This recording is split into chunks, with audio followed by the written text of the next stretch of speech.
शेतकरी बंधूंनो, कार्यक्रमात सुरुवातीला जाणून घेऊयात महाराष्ट्र दिन आणि कामगार दिनानिमित्त वसंतराव नाईक मराठवाडा कृषी विद्यापीठ परभणीचे कुलगुरू डॉक्टर इंद्रमणी यांनी शेतकरी बांधवांना दिलेला संदेश.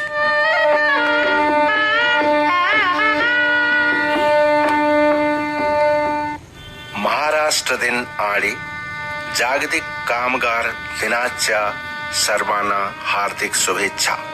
जैसा आप सबको विदित है कि 1 मई 1960 को महाराष्ट्र राज्य की स्थापना हुई. महाराष्ट्र की ऐतिहासिक, सांस्कृतिक और सामाजिक विरासत बहुत बड़ी है. देश की आजादी में और देश की हर रचनात्मक गतिविधि में महाराष्ट्र राज्य ने सक्रिय रूप से भाग लिया है. प्राचीन संस्कृति की विरासत को कायम रखते हुए देश के विकास में भी अपना योगदान दिया है. महाराष्ट्र के धार्मिक और सामाजिक सुधारों का इतिहास प्रेरणादायक है. महाराष्ट्र वास्तव में संतों, महंतों, ऋषियों की भूमि होने के साथ साथ वीरों की भी भूमि है. इस भूमि को शौर्य, बलिदान और देशभक्त की परंपरा मिली है. शिवाजी महाराज ने प्रजा का राज्य हिंदवी स्वराज की स्थापना की. शिवाजी महाराज से प्रेरणा लेकर वासुदेव बलवंत फड़के, उमाजी नाइक, गोपाल कृष्ण गोखले, लोकमान्य तिलक, स्वतंत्रता नायक विनायक दामोदर सावरकर, राजगुरु जैसे महाराष्ट्र के कई देशभक्तों ने अंग्रेजों के खिलाफ लड़ाई लड़ी. अपार कष्टों और यातनाओं को सहा. उन्होंने जान की भी परवाह नहीं की और देश को स्वतंत्रता दिलवाई.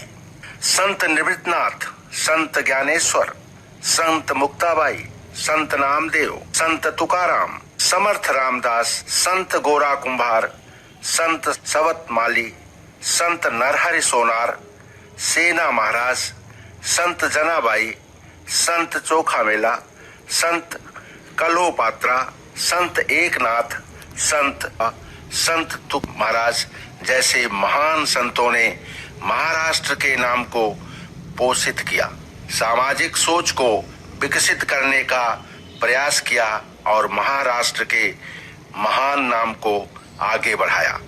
महात्मा फूले, सावित्रीबाई फूले, छत्रपति साहू जी महाराज, डॉक्टर बाबा साहब भीमराव अंबेडकर, महर्षि अन्ना साहब कर्वे, कर्मवीर शिंदे, कर्मवीर भाऊ राव पाटिल जैसे समाज सुधारकों ने सामाजिक ज्ञानवर्धन के लिए अपार प्रयास किए.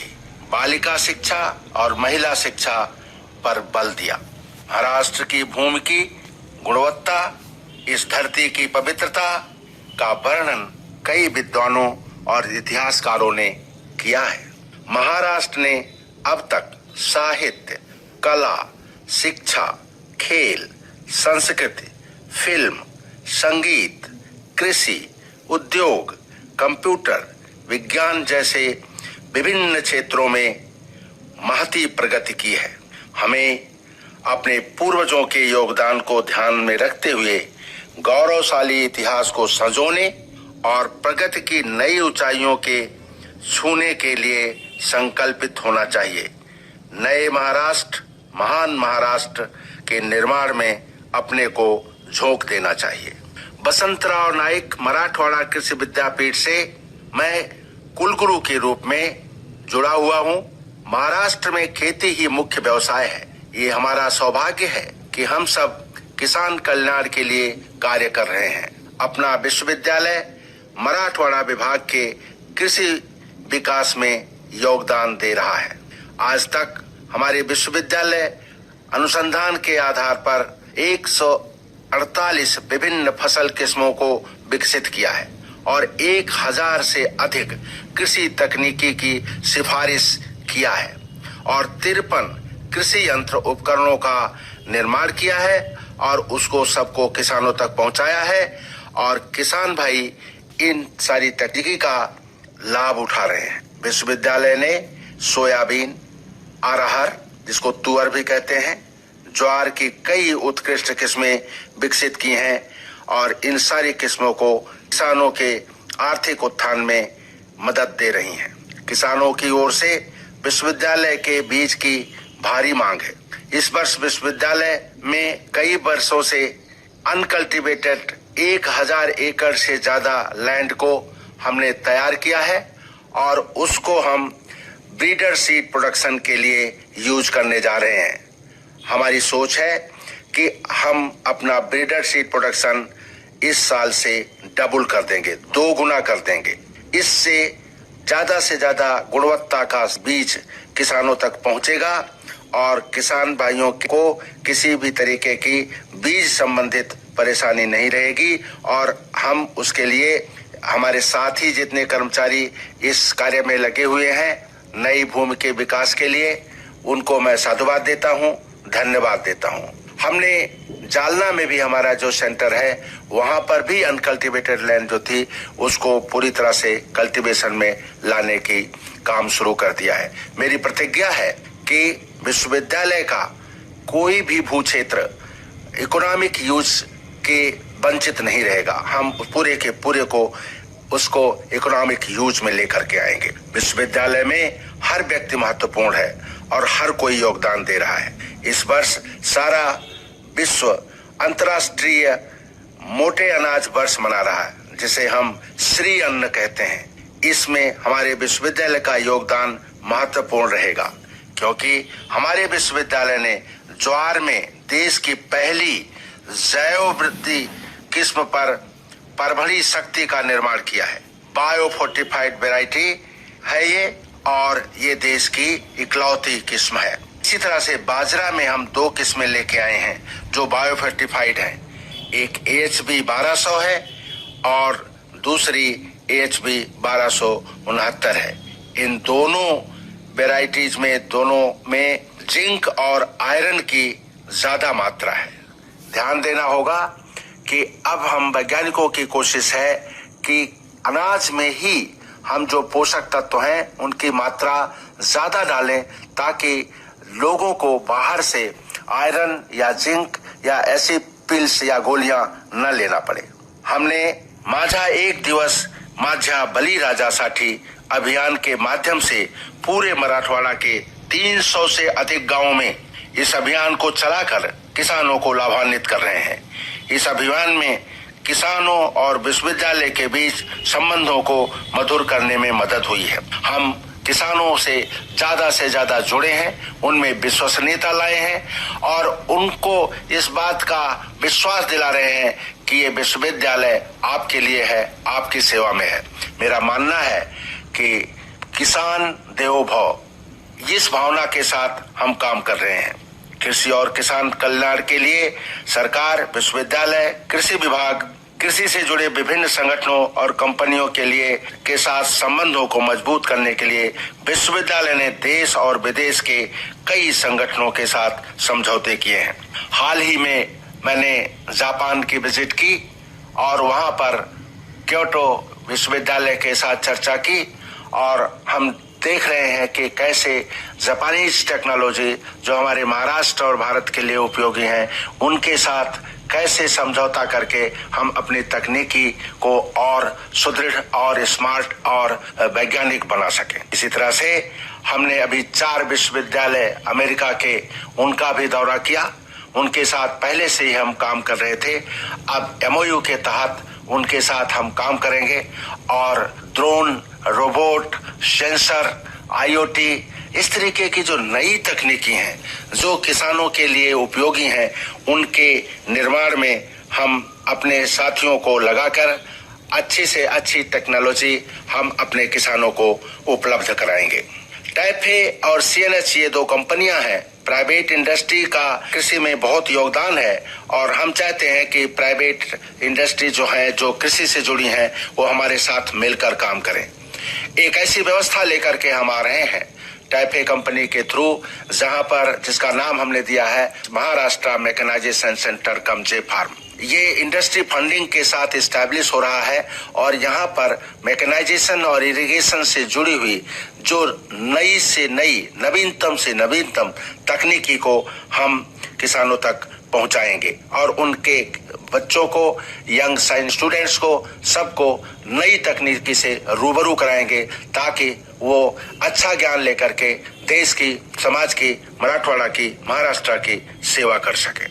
हमने ये भी प्रण लिया है कि यहाँ पर मेडिसिनल प्लांटेशन का एक बड़ा कार्य करना चाहते हैं, जिसमें हमने डाबर जैसे कंपनियों के साथ अंडरस्टैंडिंग की है और मेरा मानना है और मेरा प्लान है कि परभनी में हम एक ऐसा मेडिसिनल प्लांटेशन लेकर के आए जो देश का अग्रणी हो।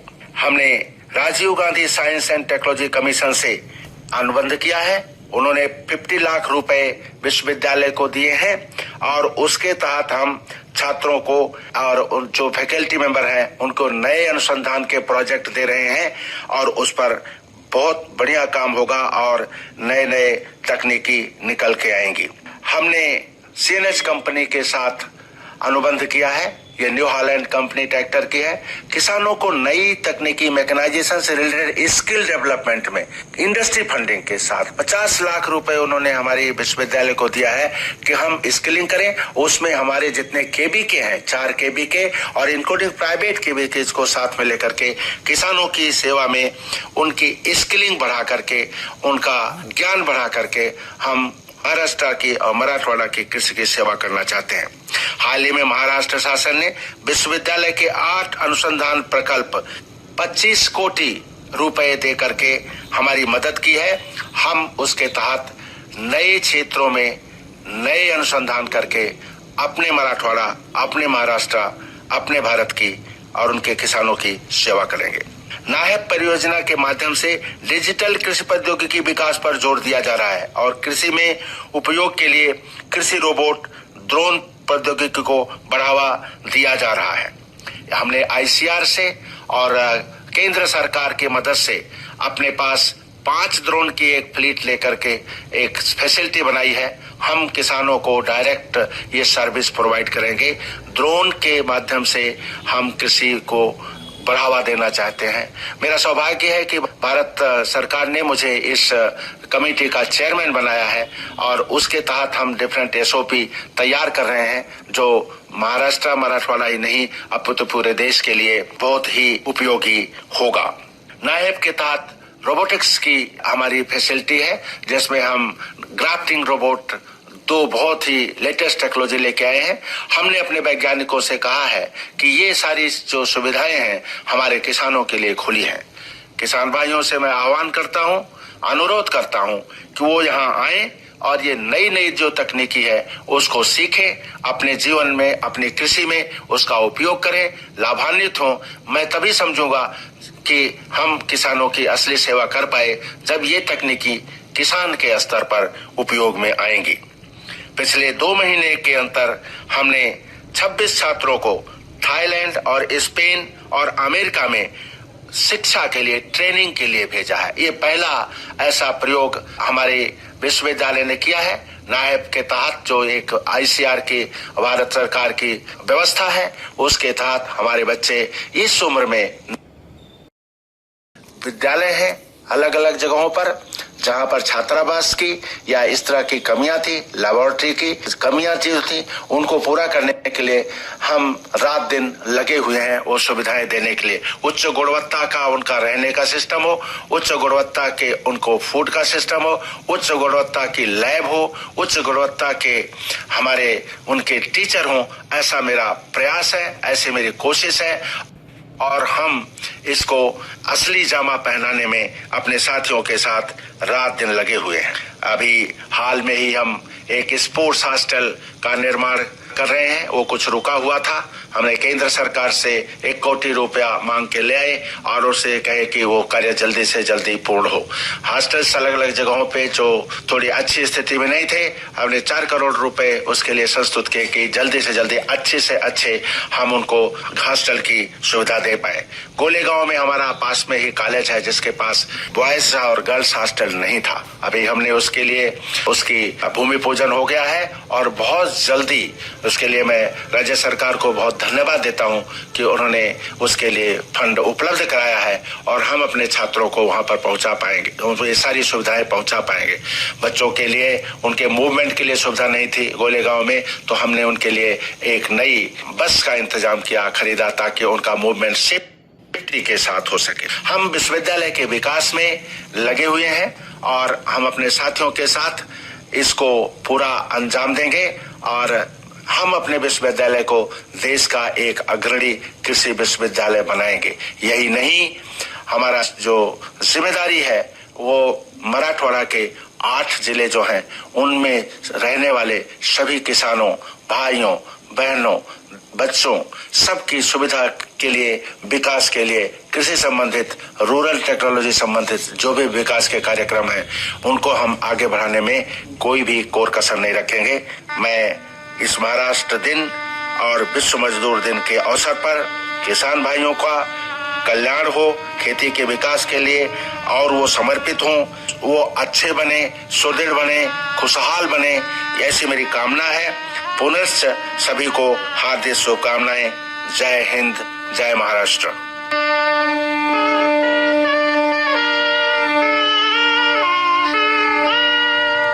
शेतकरी बंधूंनो, आत्ताच आपण महाराष्ट्र दिन आणि कामगार दिनानिमित्त वसंतराव नाईक मराठवाडा कृषी विद्यापीठ परभणीचे कुलगुरू डॉक्टर इंद्रमणी यांनी शेतकरी बांधवांना दिलेला संदेश आपण ऐकलात।